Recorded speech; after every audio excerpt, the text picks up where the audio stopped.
Welcome to my channel. I'm Elizabeth Liz Muschett, and today I have fellow astrologer and friend Justin Crockett Elzie joining me, and we're talking about the astrology forecast for the month of May. Hi, Justin. How you doing?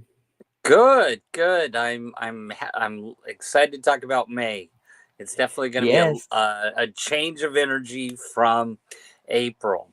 Definitely. exactly. So we'll get started.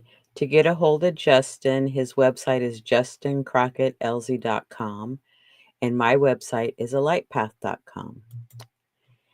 And we're going to talk about the Taurus energy a little bit here. Taurus is the element of Earth, grounded and practical. The ruling planet is Venus, and the keyword is I have. And some other keywords are determined, practical, possessions, earthly, beauty, sensual, wealth, resilient, thrifty, and slow moving.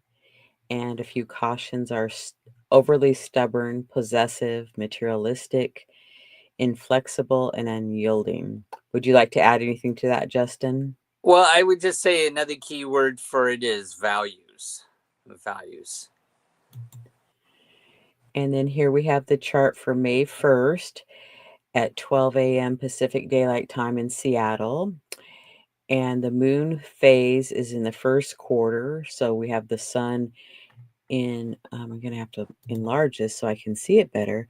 The sun's at 11 degrees Taurus in 9 minutes, and the moon's at 29 degrees Gemini. And then the ascendant we have for Seattle at 24 Sagittarius, and the midheaven at 23 degrees Libra. Mm-hmm. And the out of bounds planets this month is the moon, and out of bounds is when the declination exceeds 23 degrees and 27 minutes north or south. And when a planet's out of bounds, it's out of the bounds of the sun, so it acts on its own. And the moon will be out of bounds from April 29th through May 3rd and May 27th through the 31st. And will you tell us about the planets ingressing into new Sure. signs? So this month, Mercury is actually going to spend the whole month after it moves out of Aries initially and the beginning of the month. It'll move into Taurus and spend the whole month in Taurus. And then as it leaves the month, it'll just near the end of the month, it moves into Gemini. So the Mercury moves in on the 10th of Taurus. And then and the 25th, it ingresses into Gemini. The sun, of course, moves from Taurus into Gemini this month on the 20th. And the big one that everybody's been talking about is Saturn will ingress into Aries on the 24th of May. And this is a really important ingress as it happens in its conjunction with Neptune, happens every 30 years. And the last time it was there was in 1989, and then before that was in 1953 that Saturn was conjunct Neptune. And then planets stationing retrograde or direct in May. On the 4th, we have Pluto stationing retrograde in Aquarius. So we have we're going to cover May 1st through the 12th. And this chart is, it's May 12th, and I think the time is correct, 9:56, but I have April there. Sorry about that. And so we have Venus conjunct Neptune in Aries.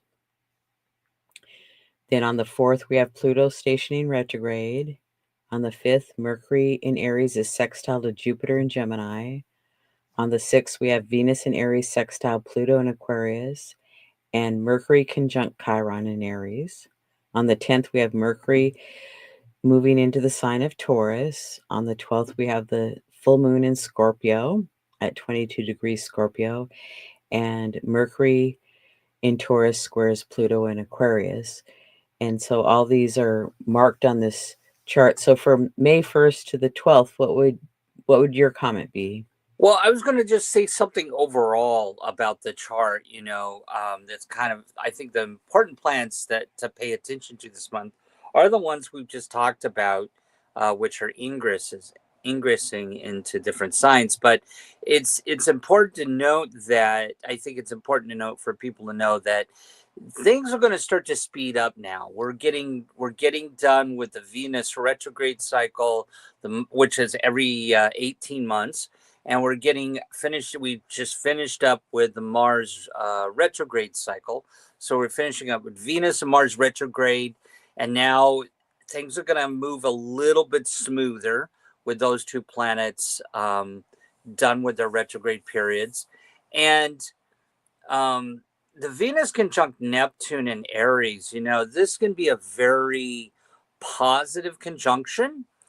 Venus representing our desires and affections with Neptune can be very positive thing for arts and for arts and sort of a more, if you're a more spiritual person, a more higher spiritual perspective with Venus conjunct Neptune and Taurus. I think that's kind of important out of this, that we're seeing out of this weekend. And then, of course, with Mercury having been in Aries, so go strong, in Aries. Now, when Mercury moves into Taurus, it becomes contemplative. It doesn't move. The thinking doesn't move as fast. So if a person has Mercury in Taurus, they tend to be more of a contemplative thinker. And so this month, it's going to be a good month to slow down your thinking a little bit and second guess some things, or go deeper into some things that you might have started last month. But Mercury will move a little bit slower this month because energetically, because it's in Taurus. And I think it's also kind of important. I'd be curious what you think, Liz, on that full moon in Scorpio, because on that full moon, Mercury in Taurus squares Pluto.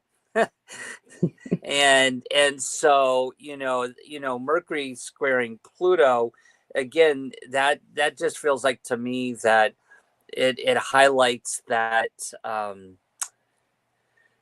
kind of going backwards and contemplating things that we've wanted to change. And I think Pluto is going to help that happen. What do you Well, and think? I would say since Pluto is ruling, the modern ruler of Scorpio, that Pluto is ruling this full moon and it is square to Mercury. So there could be some hiccups with communication, Yeah. a little bit of a challenge. So just be patient with yourself and others. And how you were talking about the Venus and Neptune conjunction there in Aries. Um, it's like if you've been thinking you want to have some new relationships, I would say this would be a good time to review and look at the relationship that you have with yourself, because Aries is single or solo. And by improving or working on your relationship with yourself, that can help bring in a relationship in the future. And Yeah. relationships can be, friends or business relationships. They can be intimate relationships. There's, on all levels of relationships. Yeah. I agree. And I was going to say before that Mercury goes into Taurus, it's that sextile with Jupiter and Gemini can be a very positive thing for communications. I mean, that's like starting something new, some new communications. And then as soon as Mercury moves into Taurus, kind of slowing that down, or revisiting or contemplating communications that have already happened, or new starts. That Mercury in Aries sextiling Jupiter and Gemini is going to kind of expand the amount of communications, and but then Mercury kind of energetically slows down and becomes more internal in some ways as it moves into Taurus. Well, and all that information that with Jupiter and Gemini that's been coming quickly, that, I keep setting aside certain emails to answer or different things to address that, um, here I would say that we'll have more time to process it and get through some of that maybe has been piling up a little bit. And you're so right, because at the end of the month we've got that stellium they're in Gemini with Mercury and Jupiter and the moon, new moon at the end of the month with the sun and moon. So you're right. This will be the month where things are going to probably accumulate or pile up a little bit, and then of course speed up near the end of the month. And I want to make a comment about Pluto stationing retrograde. I will have a show on that in a few days.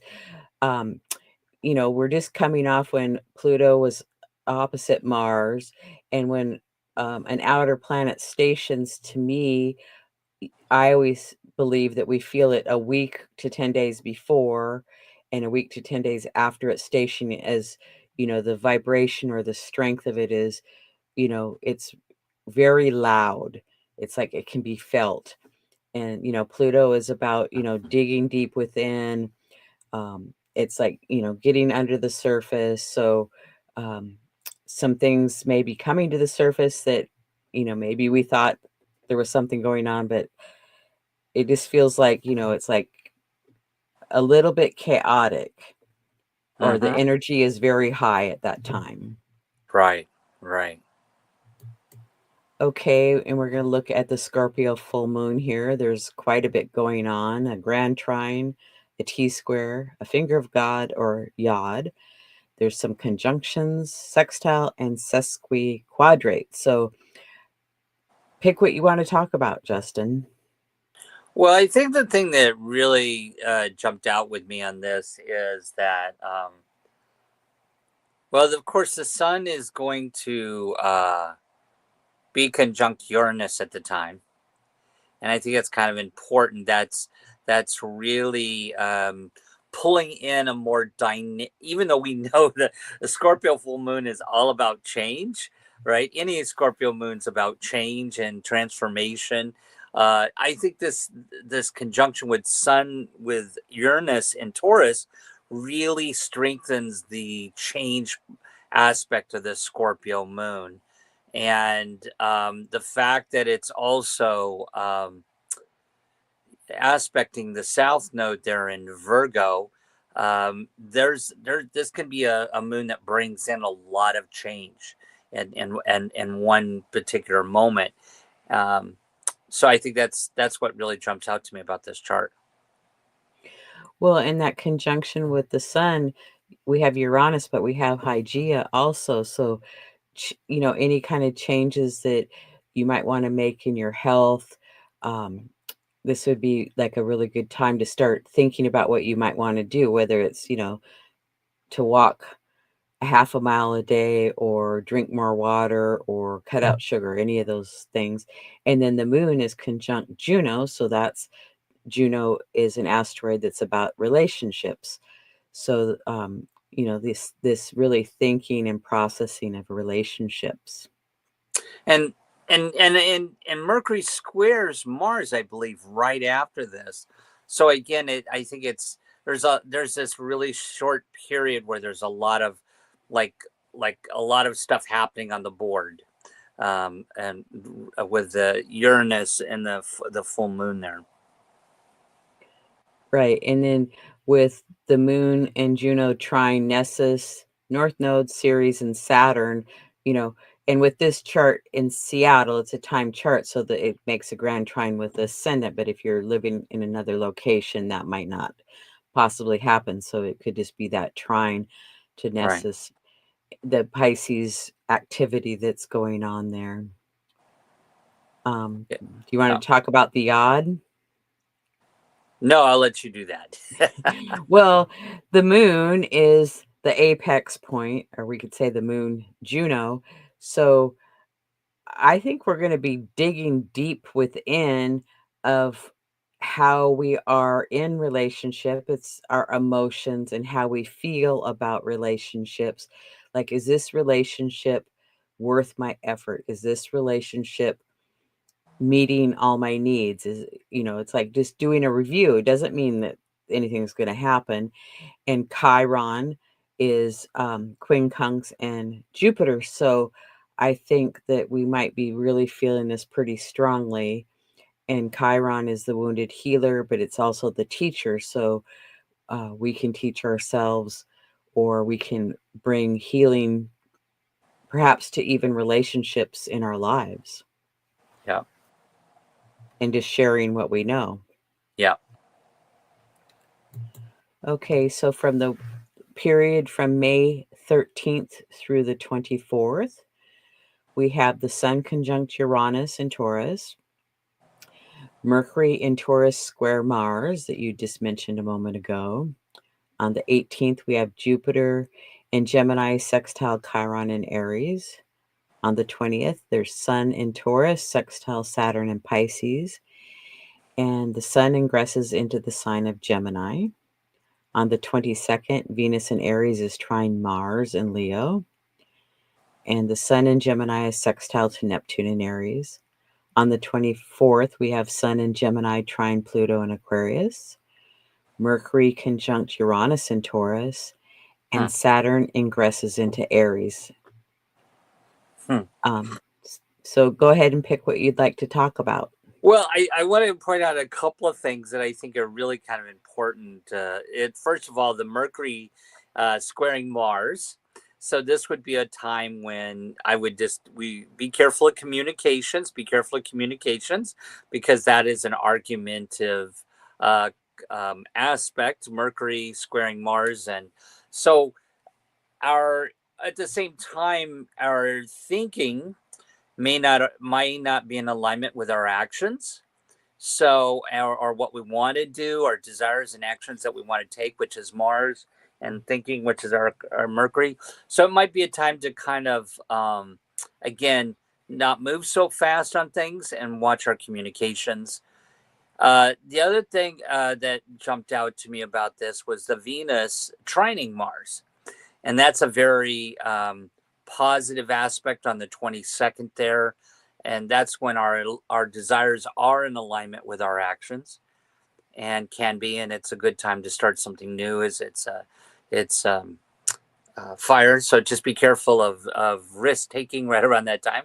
It's a good time to start something new. And then, of course, the other thing, coming back to Mercury again, conjuncting Uranus and in Taurus. I think this will be the last time that this will happen for quite a while in this sign, actually, in Taurus. And this could really, because Uranus is a planet or higher vibration of Mercury, of communications. I think this can be something that really kind of shakes the bottle. And with these two things coming together with our thinking, really shaking up some ideas. What do you think? Oh, absolutely. And on the 17th, that Sun conjunct Uranus, about making changes. It's like we could have be thinking about some changes, and they might just happen organically or suddenly without a whole lot of effort.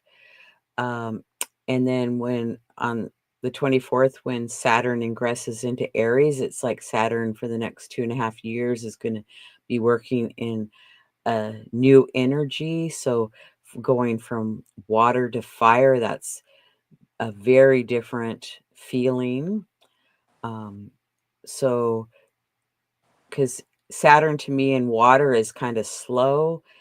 And even though it's like wanting to find discipline and structure, it might be trying different ways to do it, and some might stick and some might not stick so much. Yep, I And agree. also on the 24th, the Sun is trine Pluto in Aquarius. So that feels pretty powerful, like really getting a dose of power and structure on some level, but like, it could just be getting in touch with our own power too, or communicating our power. Anything Yep. else you want to share on this one? No, I think that's I think that I will say one other thing. What you just mentioned about the Sun trining Pluto, that can be, whenever I find that there's a Sun Pluto aspects, we tend to have things that are outside our control that change something about us. And the fact that this is going to be in a couple of air signs here that relate to communications. Gemini and as individuals, and then of course Aquarius for group structure. This could be a really good time where, we're called to step up to the plate to do something, in a group, or where something changes in our environment, where we're given opportunity to speak or do something that changes our thinking. But it's a good time to reassess our consciousness and to be open to any changes, that'll happen with us. Right. If you have been thinking about, launching something or giving a talk, this could be the time that you step into that position, or now you have the confidence, to kind of be more powerful within yourself. Yeah. Oh, and I was going to say one other thing about that. You see that Mercury Mars square there. I think that also, this could also be really good for reevaluating some actions. And besides, it is a sort of a argumentative thing or debate type thing, because there's a tension or conflict between thinking, communications, and action. But it also can be from a positive aspect, us reevaluating our actions and bringing those things more into an alignment, our plans with our actions. Oh, I like that. That's great. So then from May 25th through the 30th, on the 25th, we have Mercury ingresses into Gemini, and Mercury in Gemini is sextile Saturn in Aries. On the 26th, we have the Gemini new moon at 6 degrees. On the 27th, Mercury in Gemini trines Pluto in Aquarius. And on the 30th, we have Sun conjunct Mercury in Gemini. And we're using the chart for the Gemini new moon at 8:02 p.m. Pacific Daylight Time in Seattle. So go ahead, Justin. Well, no, why don't you go ahead first on this one? You start first. Well, we have Mercury conjunct the sun and moon here, and you could even say Hygeia is conjunct that too. So, and it's in the Mercury is ruling the new moon. So, communication, you could have a burst of new communication, or you want to write more or journal or give a talk. So it's like really, moving that forward, and like, take a chance on yourself to, if you haven't given a talk before, maybe it's time to step up to the plate and start doing that. Yeah, yeah. No, I agree. It's what I would say. This is all about communications. This is really, I think this is a positive. I agree with you. I think it's a really good positive aspect for writers, especially if there's any month that, if you're a writer or you're wanting to launch a newsletter, you're wanting to launch a podcast, do it when you have a stellium in Gemini. This is a great thing. Um, so, I mean, and if you're in the Seattle area, I might note that there is a Seattle Writers Workshop has a pitch fest this month. So, talking about writing and good things to happen, this is the month to do it. Journal, whatever. And that new moon is sextile to Saturn, so you might come up with a new structure to do that, to or start a new book, and I like how you said start a podcast. That's great. So I like, this looks pretty good. So we Yeah, have then we have the Gemini new moon and the moon aspects. And I mentioned that is conjunct Mercury and Hygeia already, trine Pluto, sextile Ceres, and a quincunx to Vesta and Pholus, forming a yod or finger of God with the sun and moon this time. So it's like that's pretty interesting. 2 yods this yeah. month. I would like to say, meant to say something about that Mercury Hygeia conjunction. So that Mercury is at 2 degrees Gemini, which in the Sabian symbols, that's like the glass bottom boat. I believe it's right there with like, ooh, shiny new objects. That Gemini liking new things and new beginnings and sparkly things. And the fact that it's conjunct Hygeia in Taurus, Hygeia in Taurus can be energy that's related to spending too much money, not being, and or at the same time worried about how much money you have. Uh, so this could be a time I would definitely say be careful of like spending too much money. Shiny new object here and shiny new object there. When that Mercury is conjunct Hygeia, it may our thinking could be more geared towards buying a lot, or at the same time thinking we don't have the money to buy what we want, what our desires are. So there can be some connection there between our thinking and our values or things of value or possessions. Well, and the apex point of this yacht is the sun and the moon. So the moon was the apex in the previous one. So a new beginning. It really feels like a leap forward to me. And, communication, and whether that's you journal or you make a business plan, um, start a new book, finish the book you've been working on. That feels really important. And then it's in connection with Vesta and Pholus. So Vesta is around our home and hearth. And, so there could be some new projects that you're starting there. And then can you kind of tell us about Pholus?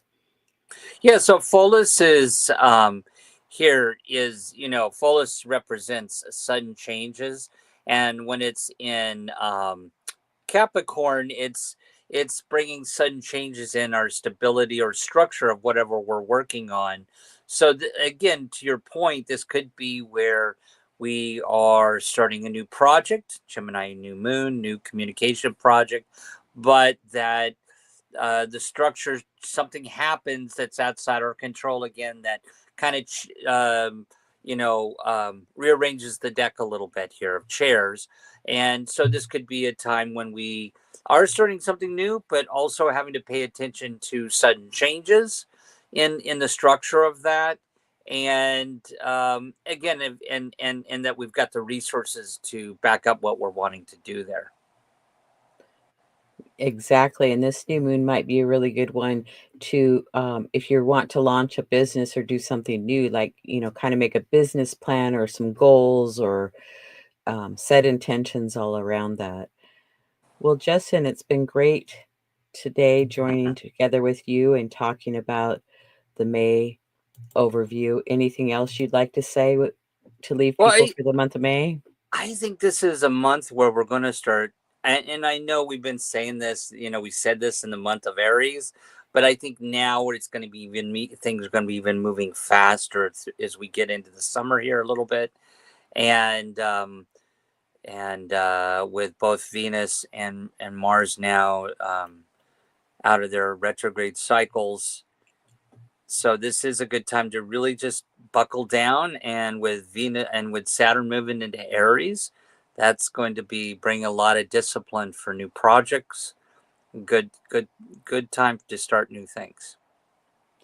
Well, I would agree with you. And also, it's a good time to do some research into what you would like to do and have fun with it. Make a plan and start, do some research about what you might be interested in, like to do. You might find somebody else that wants to do it. And sometimes two people doing it together makes it a lot easier. Well, thank you, Justin, for joining me. And I want to thank all those that are joining live and those that come back in the future and watch us. We appreciate you. And we have a few slides to finish up. Justin and I both have newsletters, YouTube channels, and social media. We appreciate you subscribing and liking. And if you want a consultation, contact us to schedule that. Other podcasts, Justin and I do the full moon forecast each month and the Chiron asteroid series from time to time. I have a show, the Astrology Star Sisters, and we discuss Chinese astrology, decans, dwarf planets, fixed stars, planet stationing, Uranian astrology, and Venus star point. And then some new shows are the Cosmic Connections, Relationship Astrology, Magical Astrology, and Midpoints in Astrology. And Justin, will you tell us about your slide, please? Yeah, so again, like Liz, I'm a consulting astrologer, and best way to get a hold of me is through my email, and you can check out my YouTube channel. And Justin and I will be on Talk Cosmos on May 25th at 1 p.m. Pacific Daylight Time, talking about the Gemini new moon and how it can be the core connections that transform us. And again, to get a hold of Justin, his email is justin.elzie@gmail.com.